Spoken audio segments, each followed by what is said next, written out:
বাবা তো অনেকেই ছিল। তোমার জন্ম কত সালে? স্যার 1952 সালে হওয়ার কথা ছিল, সেটা 1971 সালে দেওয়া হয়েছে।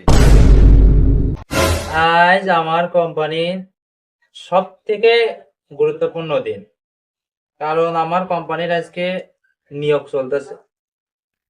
ভালো দুইটা লোক নিয়োগ করতে হবে। আল্লাহ জানে কারা আসছে আজকে পরীক্ষা দিতে। কুদ্দুস, জি স্যার। কুদ্দুস, ওই প্রার্থীগুলোর ভিতরে পাঠাও, দেখেই তো যাচাই করে কারা আসলো আজকে। ভাই আপনারা কি ইন্টারভিউ দিতে আইছেন? জি ভাইয়া। ভাই আপনি ভিতরে আসেন। মে আই ঢুকবো স্যার? Coming coming coming. আপনি কি ইন্টারভিউ দিতে আসছেন না ফাজলামি করতে আসছেন? আপনার পোশাকের এই সেই কেন? স্যার, ধৈর্য আর কতদিন থাকে? আজ 40 বছর ধরে ইন্টারভিউ দিচ্ছি, চাকরির কোনো দেখা নেই। এর স্যার কত ভালো পোশাক দেবো স্যার? যাই হোক, প্রশ্ন করবো, শুরু করি। স্যারও কি প্রশ্ন করে একটু শুনি, আরো কি উত্তর দেয় একটু শুনি।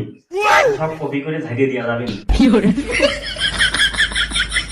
আচ্ছা, আপনার প্রথম প্রশ্ন, 1952 সালে ভাষা আন্দোলনে কতজন শহীদ হয়? স্যার, রফিক, শফিক, সালাম, বরকত ও জব্বার।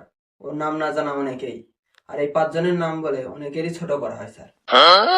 আচ্ছা, ভেরি গুড। দ্বিতীয় প্রশ্নে যাই। বাংলাদেশ স্বাধীন হয় কয় সালে?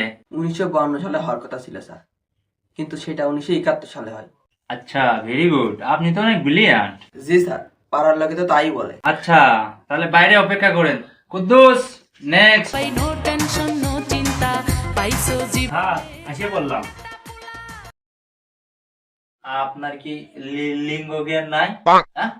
আপনি কি ইন্টারভিউ দিতে আসছেন না তামাশা করতে আসছেন? সালাম কালাম নাই, স্যার আসি বললাম, এ কোন ভাষা? হ্যাঁ?